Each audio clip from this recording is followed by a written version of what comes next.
TV'n jireenya Ameerikaa kaabaatti qophaa'ee guutummaa Afriikaaf giddugaleessa ba'aatti yookaan Middle East karaa daandii tamsaasa wangeelaa televizyina El Shaddai. Torbanitti guyyaa tokko wiixata yookiin dafnoo galgala keessaa sa'aa 12:00 irraa hanga sa'aa 1tti kan isiniif darbu sagantaan wangeelaa amma jalqaba. Nagaan Waaqayyoo isiniif haa ta'u attam jirtu dhaggeeffattoota TV jireenyaa Waaqayyoon abbaa keenya guddifnee galateeffannaa torban kana guutummaatti nagaatti fayyaatti jireenya keenya eegee har'aan waan nu ga'eef bara baraan maqaan Waaqayyoo galateeffamu. Jireenya tokkoon keenya keessatti Waaqayyo waan dinqisiisaa jalqabee akka jiru nan amana. Sababiin isaa ofumaa miti dubbiin Waaqayyoodhaa kan dhufu dubbiin Waaqayyoodhaa yeroo dhufu jireenya namaa keessatti akka inni waa hojjetu sagaleen Waaqayyoodhaa hin dubbata. Bokkaan yeroo roobu akkasumatti lafa jiisee ol hin deebi'udha. Isaayyaas 55 irratti yeroo dubbatu dhufee lafa jiiseetu waa biqilchee wanti biqile sun guddatee ija godhateetu erga ija godhatee booddee immoo namoota warra nyaataniif buddeen kenna warra facaasaniif immoo sanyii kenna. Kanaaf waa'ee mul'ataa inni nuyi baraa jirru kuni jireenya keenya keessatti waan dinqisiisaa waan raajiif waan ajaa'ibaa kan inni godhu abdii guddaa isaan qaba. Hin yaadattu yoo ta'e gaanii torban darbee akkamittiin mul'ata akka bal'ifnutu walii wajjin ilaalle mul'ati yoo nuyi bal'ifne hin bal'ata yoo nuyi dhiphifne hin dhiphata yoo nuyi ajjeefne hin du'a garuu mul'atee amala duudhaan qabu inni irra.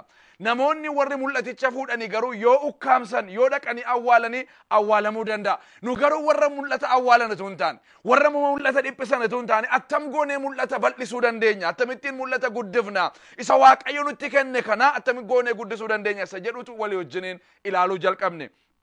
Egaan qabxii lama walii wajjiniin ilaalle inni tokkoffaan akka nuyi itti mul'ata keenya bal'isuu yookaan immoo guddisuu dandeenyu iddoo Waaqayyo nu kaa'e yookaan immoo lafatti mul'ati guddachuu danda'u jiraachuudhaanitu mul'ati keenya guddata. Iddoo itti nu barbaadu sanattitu dhimma mul'ataaf barbaachisu sana yookaan waan mul'ataaf barbaachisu Waaqayyo iddoo sanatti ergaa jenneetu walii wajjin ilaalle. Lammaffaa immoo Waaqayyo waan kennu hundumaa xinnoo irraa jalqabeetu kenna. Duraan dursa guddaadhuma kenna miti xinnoo nuu kenna xinnoo sana irratti immoo nu ilaala. Yeroo nuyi xinnoo keenya kunuunsinu yeroo nuyi xinnoo keenya guddisuu jalqabnu yeroo sana immoo Waaqayyo jireenya keenya irratti waan guddaasaa fiduu jalqaba jennee walii wajjin ilaalle. Har'a gaa sadaffaadhaa kaaneetu walii wajjiniin ilaalla. Kadhata gabaabaas argan godhee booddeetu gara dubbii Waaqayyoo isaarraadhaan hin kadhanna Waaqayyoon.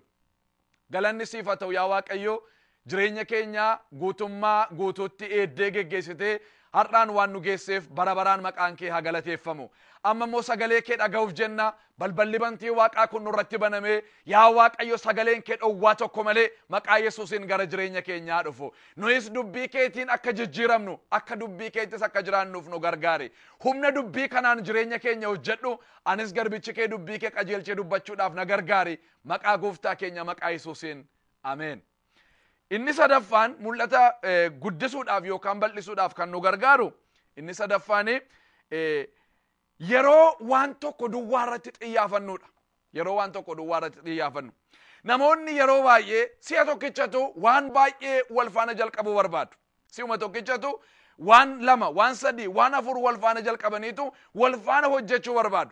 Yeroo akka goonu humna keenyatu iddoo sana hundumaa irratti hirama jechuudha. Yoo waan lama wal faana jalqabne irra taane beekumsi nuyi qabnu iddoo lamatti hirama, horii nuyi qabnu iddoo lamatti hirama, dandeettiin keenya iddoo lamatti hirama, yeroon keenya hin hirama. Kanaaf wanti nuyi hojjennu suni waan ija hin qabne ta'a yookaan immoo ijirraa argamu baay'ee xinnoo ta'a.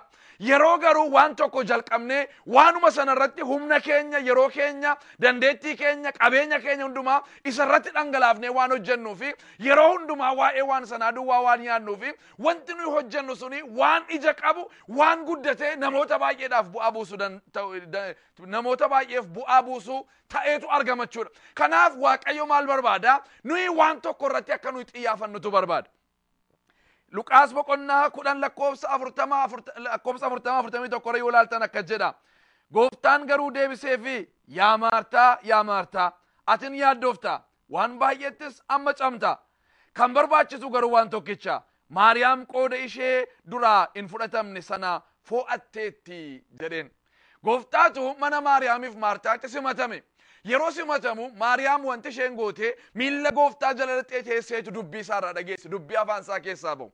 Maartaan immoo gola keessaatu waa hojjetti waan inni nyaatu waan inni dhugu waan inni itti gammadu keessummoonni mana ishee keessa guutan sun waan isaan nyaatanitu hojjetti Maartaan immoo wanti isheen hojjechuuf filatte waan gaariidha Maartaan hojichatu gadhee ta'e miti garuu Maartaan maal gooti gara gola keessaa dhaqxi asitti tarii ittoo diimaa hojjetti asitti tarii ittoo adii hojjetti asitti tarii buna danfisti asitti immoo waan biraa gooti waan baay'eetu gola keessaa hojjetti si'a tokkichatu waan baay'ee sana walfaan hojjechuu barbaada dhaqxee immoo gara ifaatti immoo achi baatee gooftaarraa immoo dubbii dhaga'uu barbaada dhaqxee dhageessee gammadaa dhufti asii immoo inni isheen jalqabde sun hojjetamee dhumne sababa ta'eef ishee eegaa utuu isheen san hojjettu inni kun immoo asii jalaa waa hir'ata kanatti immoo yeroo isheen dabaru sanatu immoo hafa kana gidduuttitu hammacamuu yaadda'uu dhiphachuutti kaate inni kun jireenya ishee irratti ulfaataa gaafa deemutu gara gooftaa dhaqxee yaa gooftaa jetteen sin dhibuu waan koo naan yaaddu ati ana hojii baay'eetti akka rakkadhu beektaa gola keessaa kunoo Maariyaam immoo teessee hojirti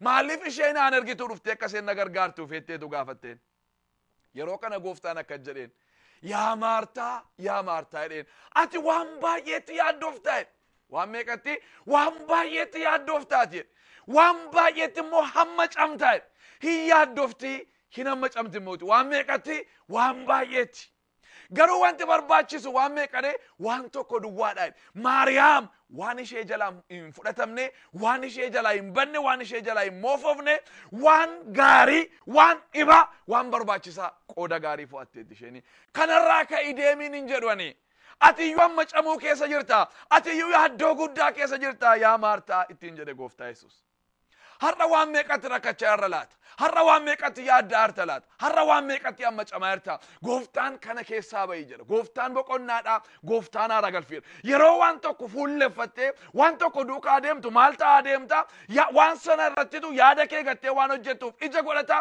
hamma camuun sirraa cabaa yaaddoon sirraa cabaa sodaan sirraa cabaa jireenyi kees garmalee hin dadhabu dadhabbiin immoo jireenya kee irratti waan baay'ee fideetu dhufa gooftaan Yesuus Maatiyos boqonnaa lakkoofsa 33 irrattis akka jedhe duraan dursaati yaada keessan mootummaa Waaqayyoof qajeelummaa isaa barbaaduu irratti hidhaa kana malees kan barbaachisu hundinuu immoo isiniif hin kennamaadha duraan dursaati yaada keessan maal godhaa jedhee mootummaa Waaqayyoof qajeelummaa isaa barbaaduu irratti hidhaa yaada keessan achi kaawwadhaa lafa badhaadhummaan jirutu garaan namaa iddoo sana jiraadha sagaleen Waaqayyoodha yeroo badhaadhummaa keenya iddoo tokko keenyu garaan keenya tun jaallatinitu badhaadhummaa keenya duukaa bu'a amma gaan gooftaan Yesuus Kiristoos wanti isin yaada keessan itti dhuu qabdan wanti isin badhaadhummaa keessan itti dhuu qabdan eessatti jedhee mootummaa Waaqayyootti hidhaa ergasii booddee wanti barbaachisu hundumaa immoo isinii kennamaadha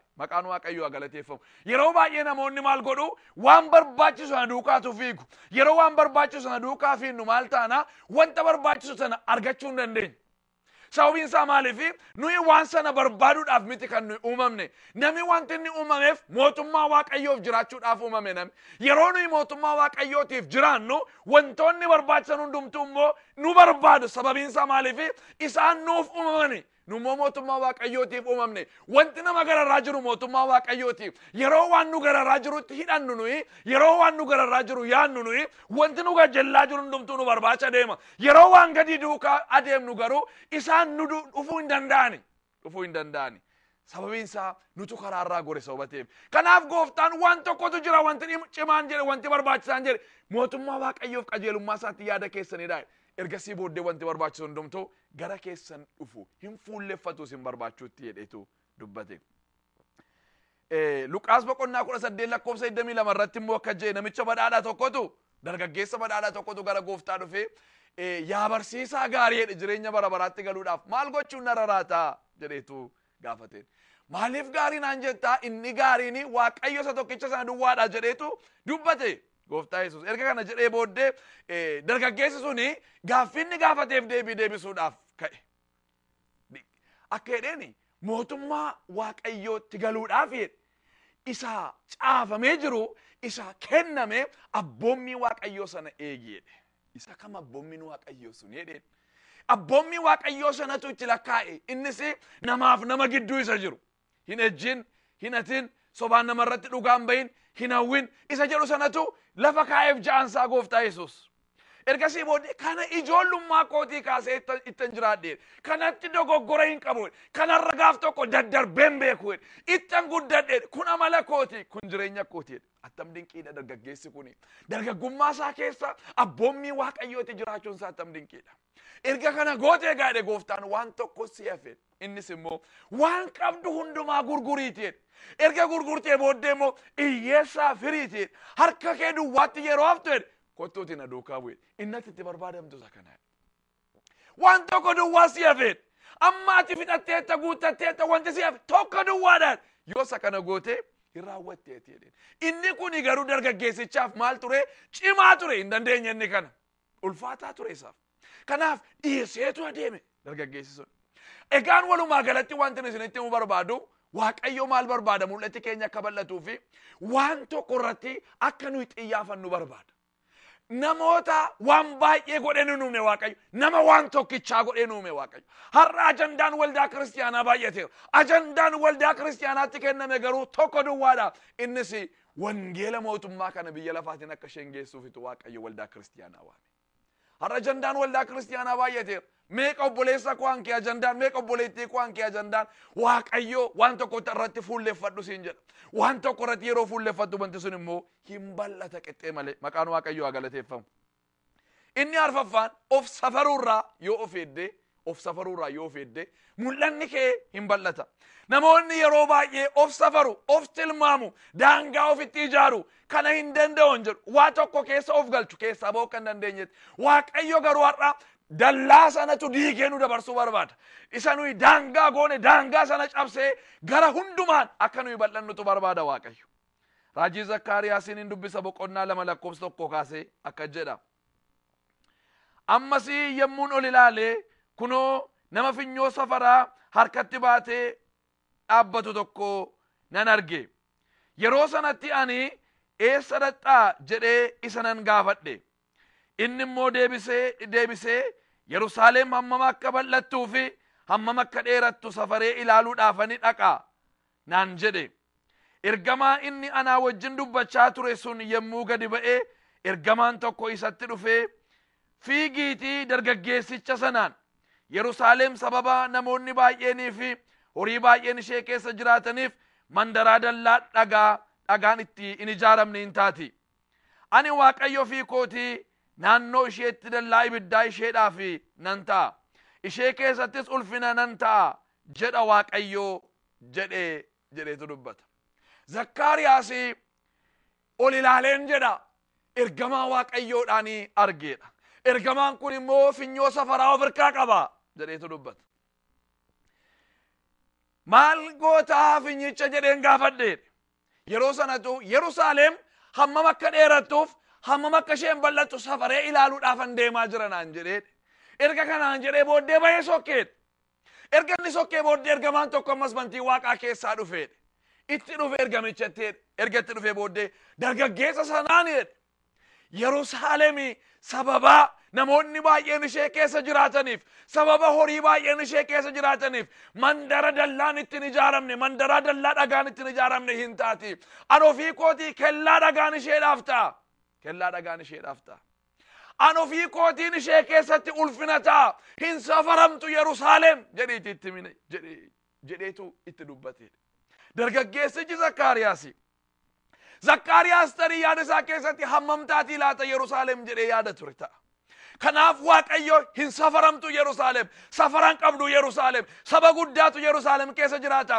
horii guddaatu ishee keessa ta'a Yerusaalemiin kan safara hin qabne nan godha qixxee malee isheen bal'isa qixxee malee akka isheen dagaagdu godha gara hundumaatiin golee arfaniin karaa ba'aa karaa dhiyaa karaa lixaa karaa kaabaa karaa kibbaa karaa hundumaan akka isheen bal'attu godha jedha waaqayyo maqaan waaqayyoodha bara baraan kan eebbifame haa ta'u har'a waaqayyo akkasiin jedha ulee safaraa kee lafa kaa'e finyoo safaraa kee gati safaran qabdu ati sababiinsaa anatu si keessatti hojjetaadha waaqayyo anatu si keessaan mul'ata anatu ulfina keeti anatu daangaa kee bal'isa kanaaf of hin safarinati horii qabduun beekumsa keetiin humna kee har'aatiin xinneenya kee har'aatiin eenyummaa kee har'aa ilaaltee anoo akkasii hin danda'an gatiin qabuun waa'een baasuun barumsaan qabuun hiyyeessaan horiin qabuun ofiin hin jedhin jedha Waaqayyo. Anatu si keessaan hojjeta. Waaqayyo immoo hin safaramu firoota ko. Inni si keessaan hojjetu Waaqayyo erga ta'eeti. Inni si keessaan dubbatu Waaqayyo erga ta'eeti. Inni si keessaan mul'atu Waaqayyo erga ta'eeti. Inni si keessaan godhu Waaqayyo erga ta'eeti. Inni immoo Waaqayyo guddaadha. Inni Waaqayyo hin safaramu. Inni yoo lafarra jette ejjennaa miilla isaa tokkooti lafti yoo taa'e bantii Waaqaa kana guuta. Inni iyyuu akka namaa galutti dubbatame malee guddinni Waaqayyoodhaa tilmaama sammuu namaa gararraati. Maqaan Waaqayyoo galateeffamu. Kanaaf Iyyoobii Waaqayyo guddaadha. Nuyi isa hin beeknu. Anis isa hin beeku. Hin beeknu nuyi guddina Waaqayyoodha. Kanaaf hin safaramu inni si keessa jiru Yesuus. Hin safaramu hafuurri Waaqayyoodha si keessaan hojjechuu barbaadu. Kanaaf Waaqayyo ulee safara kee cabsi. Ani immoo si keessa galeen hojjedha. Mul'aticha kee itti bal'isa gaa Waaqayyo. Macaafa moototaa isa duraa boqonnaa 19 lakkoofsa 4 irratti yoo laaltanii Eliyaasi Waaqayyo dinqiidhaaf milikkita gurguddaa argatiin hojjetee booddee doorsisa Elzaabeeliin dhaga'eetu Eliyaas abdii kutateetu biyyaa ba'uu murteesse. Karaa guyyaa tokko erga adeeme booddee dhaqeetu muka tokko jala dhaqee ciise. Erga mukicha jala ciisee booddee akka jedhe yaa Waaqayyo ani abboota koorra hin wayyu. Musee kaasee, Iyyaasuu kaasee, Abrahaamin kaasee, Isiyaaqiin kaasee, Yaaqoobiin kaasee, tajaajiltoota isa dura jiran, abboota isa dura turan warra Waaqayyo ittiin dinqiif milikkita gurguddaa hojjetan dumaa kaasee isaaniin erga kaasee booddee isaanuu kan hojjetaniiru hin du'anii isaaniiyyuu. Silaa jireenyi namaa dhaqee du'uma. Namoo du'oo bira darbuu hin danda'u. Kanaaf ani soo gaaf tokko du'uun koo hin oolu. Elzaabeelii wajjiniin ani wallaansoo qabuu nan dadhabeen. Bokkaan waggaa sadiif walakkaa caamee Elzaabeel amanuu didde. Abiddi waaqarraa gadi bu'ee Elzaabeel amanuu didde. Raajonni ishee dhumanii Elzaabeel amanuu didde. Caamsaa guddaa akkasii keessa bantiin waaqaa banamee bokkaan roobee Elzaabeel amanuu didde. Dinqiidhaan isin amantuu seen milikkitaan isin amantuu wallaansoo Elzaabeelii wajjiniin nan dadhabeen. Lubbuu koo fudhadhu nagaatti Waaqayyoo jedhe Eliyaas. Of safare Eliyaas. Yeroo kana Waaqayyo dhufeetu ka'ee nyaadhu meedheen erga nyaachisee booddee karaa guyyaa 40 halkan 40 deemee gaara Hooreeb gaara Waaqayyo erga ga'ee booddee dhaqee Waaqayyo waattin. Namoota hin dibamintu jiraadheen Waaqayyo. Ati immoo du'a miti yeroon itti butamuu keeyyuu jiraadha. Namoota gurguddaa namoota Elzaabeel irratti ejaa ba'uu danda'an mootota ka'uu danda'an erga lafa kaa'ee booddeetu Eliyaasi konkolaataadhaaf abiddaan butame. Sababa Museen du'eef hin duune sababa Abrahaam du'eef hin duune. Sababa Iyyaasuun du'eef hin duune utuu du'an arginetu konkolaataa abiddaatiin butameetu sokke. Kanaaf Waaqayyo of hin safarinii siin jedha. Akka tajaajila abaluuti, akka tajaajiltuu abaluuti, akka obbo abaluuti miti kanatu of safartu. Of hin safarin. Safarri keenya Waaqayyo duwwaa keessa jira. Maqaan Waaqayyoodha bara baraan kan galateeffame haa ta'u. Mul'ata Yohaannis boqonnaa 3 lakkoofsa 17 yoo laaltanii waldaan Laadoqiyaadha of safarte addunyaa keessatti erga of ilaaltee booddee ani guuttadheera jette. Himasi hin fedhuan jette. Wanti natti irrate hin jiru. Wanti itti harka namaa kajeelu. Wanti itti gara namaa dhaggeeffadhu. Wanti itti waldhaalee gurra namaaf kennu. Wanti itti gorsa nama gaafadhu. Wanti itti kadhata namaa barbaadu. Hin jiru anama guuttadheera jette Laadoqiyaan. Qabeenya ishee yeroo laaltu qabeenya qabdi. Beekumsa ishee yeroo laaltu beekumsa qabdi. Manni barumsaa addunyaa irratti beekamaan biyya Laadoqiyaa magaalaa Laadoqiyaa keessa ture. Warshaan gurguddaan achi keessa jira. Warshaan qoricha oomishu iddoo sana jira. Daldalli guddaan iddoo sanatti geggeeffama. Namoonni biyya garagaraati ilaaluudhaaf kan isaan dhaqan Laadoqiyaadha.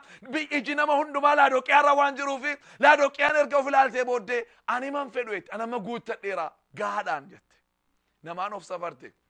Yeroo kanatu Waaqayyo dhufee ati duwwaadha ati hir'uudha jedheen Waaqayyo duwwaadha qullaadha ati jaamaadha jedheen iji kee hin argu jaamaadha arguudhaafi kuulina biraa bitadhu jedheen qullaadha uffata biraa bitadhu jedheen deegaadhaaf hiyyeessaati badhaadhummaa biraa bitadhu jedheen Waaqayyo. Safara Waaqayyootti yeroo safaramtu qullaa taate duwwaa taate deegaa jooraa kan namni boo'uuf taateetu argamte Laadoqiyaan. Ija namaatiin garuu waan guutteetti fakkaata Laadoqiyaatti. Ija seetiinis yeroo filaaltu guutuutti fakkaata. Safaraan of hin safarin. Safara namaatiin of hin safarin. Safara keessaa yoo baate yeroo sana Waaqayyo qixxee malee si guddise. Inni shanaffaan yeroo hundumaa waaqayyo gara waan caaluutti akka inni nu adeemsisu beekuun amanuun barbaachisaadha. Har'a yeroo irriba keenya keessaa kaanu waaqayyo har'anaaf waan caalu qaba. Waaqayyo har'anaaf waan haaraa qaba. Har'a dibata haaraatu jira. Har'a ulfina haaraa jira. Har'a mo'icha haaraa jira. Har'a sadarkaa haaraa jira. Har'a ce'umsa haaraa jira jennee ganama keenya yeroo kaanu akka itti yaada, akka itti amana, akka itti kadhata, akka itti raajii ofirratti dubbata ganama keenya jalqabuutu nurra jiraata. Yeroo akka itti yaannu waaqayyo daangaa keenya bal'isaatu adeema. Maqaan waaqayyo haa galateeffamu. Israa'eloonni dhaqanii biyya Kanaaniin erga dhaalanii booddee hundumti isaanii buufata mukaatiin ga'ee isaanii erga fudhatanii booddee Kaaleb Iyyaasuu bira dhufee akka jedheen yaa Iyyaasuu waan waaqayyo karaa Museenitti dubbate beektaati. Iddoo miilli kee irra jedhe sinaalchisa naan jedheera. Iddoo nan buufata mukaatiin fudhadhe kuni iddoo miilli koo irraa ajjete miti. Kanaaf annaqee ol bahee dhaaluun barbaadaati. Eebbisii na gadhiise.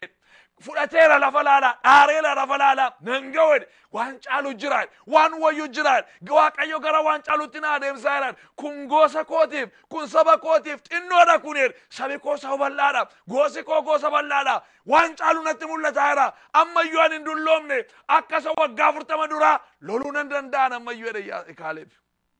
Loluu nan danda'an, humni koo jabaadha ammayyuu, gabba'uu nan danda'a, ol galuu nan danda'an, waggaa 85 Kaaleb. Dhaqeen lolaan waggaa 85 Kaaleb. Waan caalu qaba ammayyuu jedha waggaa 85 Kaaleb. Kanaaf yeroo hundumaa waaqayyo waan caalu akka inni sii qabu yoo amante waaqayyo daangaa keetu bal'isaa deema. Lafa si dhaalchisa waaqayyo yeroo sana. Maqaan waaqayyoodha bara baraan kan eebbifame haa ta'u. Inni ja'affaan mul'ati keenya akka inni bal'atu yoo barbaanne isa kana dubbadhee gara xumuraatti hin fidaa. Yeroo hundumaa waa'ee mul'atichaa waaqayyoon kadhachuutu nurra jiraata. Wanti jireenya keenya keessatti ta'u wanti hundumtu akka tasaa ta'uun irra hin jiru. Wanti jireenya keenya keessatti ta'u hundumtu maal ta'utu irra jiraata? Nuuf deebii kadhannaa waaqayyoof immoo raawwannaa akka kuusaati ta'utu irra jiraata. Akka tasaa ta'uun irra hin jiru. Inni kun isan yeroo darbe kadhadheera waaqayyo akka itti raawwate. Inni kun isan waggaa 10 waggaa 15 kadhachaa tureedha. Har'a waaqayyo hin godhe jechuun nurra laata malee akkuma tasaa jireenya keenya keessatti ta'uun irra hin jiraatu. Waaqayyo nama biyya lafaarra yeroo kaa'e yeroo uume biyya lafaarratti mo'aa jedhe. Ofii isaatiin waaqarratti mo'aa nama immoo lafarratti moosiseetu namaan daatee waaqayyo biyya lafaa bituu barbaada. Biyyi lafaa gaan lafa namni irratti mo'uudha sababa ta'eef heeyyama namaa malee waaqayyo lafarratti hojii hin hojjetu. Kanaaf waaqayyo hojii hojjechuudhaaf maal barbaada? Heeyyama keenya barbaada. Jireenya keenya keessatti, waldaa keenya keessatti, gaa'ila keenya keessatti, biyya keenya keessatti, guutummaa biyya lafaarratti hojjechuudhaaf heeyyama namaa barbaada waaqayyo. Heeyyami namaa immoo akkamittiin argata? Kadhannaadhaan yeroo nuyi waaqayyo kana hojjedhu jennu heeyyama argateera jechuudha waaqayyo dhufee hojjeta. Kanaaf kadhachuun barbaachisaadha. Gooftaan keenya Yesuus Kiristoos iyyuu inni waaqa ta'ee nama ta'ee gara biyya lafaa dhufe kun iyyuu halkan yeroo hundumaa waaqayyoon hin kadhata ture. Luqaas boqonnaa 22 lakkoofsa 39 irratti yoo dubbiftani akka amala isaa immoo kadhachuudhaaf gara gaaraatti ol beera. Halkan hin kadhata, guyyaa immoo tajaajila oola. Sababa halkan kadhannaa irra turee dhufuu fi guyyaa tajaajilli isaa danqaa tokkotu hin qabaatinitu hojjetamaaf ture. Seexana danqaa tokko malee fataa dhukkubsataa danqaa tokko malee fayyisaa wangeela mootummaadhaa humnaan lallabaa gaaffii namoonni gaafataniif deebii ta'u kenna. Hojiinsaa tajaajilli isaa wanti inni itti argameef waggaa 3 walakkaa sana wal qixxaatee toora galee miidhageetu hojjetameef. Sababiin isaa maaliif? Sababiin isaa sattu nama kadhataati. Halkan fixanni waaqayyo wajjin guyyaa immoo dhufeetu hojicha karaa buusa. Maqaan waaqayyoodhaa bara baraan kan eebbifame haa ta'u. Kanaaf saba waaqayyoodhaa erga Yesuus hin kadhatate nuyis waa'ee mul'ata keenyaa yeroo hundumaa waaqayyoon kadhachuutu nurra jiraata. Kanaaf Phaawulos nus afaan keenya yeroo saaqqanu dubbiin waaqayyo akka nuu kennamuuf maal godhaa jedhee nuu kadhadhaa jedhe. Ilaala kennaa isaati lallabuun kennaa isaati barsiisuun haa ta'uyyuu malee kadhate keessan nu barbaachisaadha. Waaqayyo kadhannaa keenyaan malee hojii hojjechuu hin danda'u. Kanaaf saba waaqayyoodhaa yeroo isin kadhattanii waaqayyo jireenya keessan keessatti waan dinqii godha. Utuu gargar hin kutin bara keessan hundumaa waa'ee mul'ata waaqayyo isin keessa kaa'e waa'ee isa waaqayyo isin wajjin hojjechuu barbaadu sana gargaretuun kutin waaqayyoon kadhadhaa. Yeroo sana waaqayyo jireenya keessan keessattis waan gargar hin cinnetu, waan dhuma hin qabnetu, waan safara hin qabnetu, waan daangaa hin qabnetu, waan lakkaa'amee hin dhumnetu jireenya keessan keessatti yeroo sana waaqayyo hojjeta. Luqaas boqonnaa 18 yoo ilaaltani namni kadhata akka gargar hin kunne fakkeenyaan barsiise Yesuus. Akka nuyi kadhata gargar kunnuun barbaadu.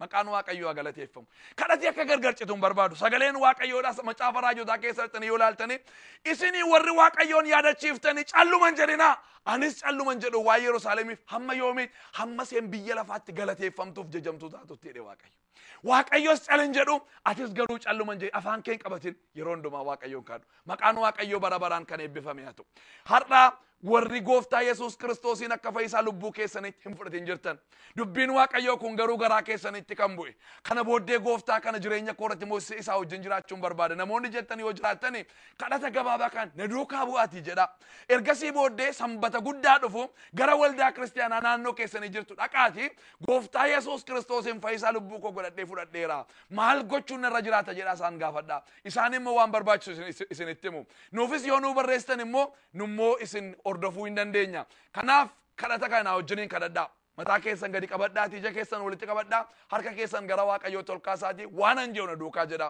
galanni siif haa ta'u har'a gara kee dhufeera cubbuu koo naa dhiisi isa dhangalee dhiiga keetiin jireenya koo qulqulleessi maqaa koo mazgaba jireenyaa irratti naaf caafi yaa waaqayyo kana booddee biyya lafaa seexana fooniif dhiiga ganeeraa mucaa kee na godhadhu bara koo hundumaa narratti mo'i maqaa gooftaa Yesuusiin yaa waaqayyo warra har'a sitti of kennan kana ayyaanni hafuura qulqulluu isaan irraa buufatu jireenya isaanii dhiiga kee keessa isaan dhokseera yaa waaqayyo galanni immoo bara baraan siif haa ta'u warra har'a dubbii kee dhagaan hundumaa yaa waaqayyo humna dubbii keetiin isaan fayyisi galanni siif haa ta'u maqaa gooftaa keenya maqaa Yesuusiin ameen waaqayyo hunduma keessan eebbisu torban har'aa sagantaa wal fakkaatuun deebinee wal agarra hundumti keessan sa'aatii isaatti akkasin fuula waaqootti argamtan jaalala waaqoon isin gaafannaa waaqoo isin eebbisu.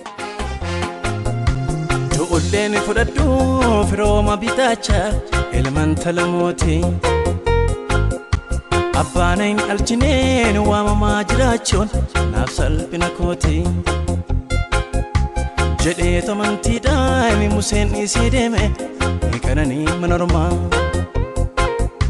saba isaa wajjiniin lafonaa jiraachuu filatee hiyyummaa galgala koo warraa ija koo buufadhee soora saba gooftaa kanaafan aladhee galgala koo warraa ija koo buufadhee jiraadha gooftaa koof kanaafan aladhee dhugaan warkaan gatuu coomni mana mootii hin barbaannu nuti nuuf ulfinna keenya annuunfaachuu isaati hin barbaannu nuti har'a jiraannu yoo hundumaa gattaane hin barbaannu nuti ol jenna gaaf tokko Yesuusiin bashaane hin barbaannu nuti.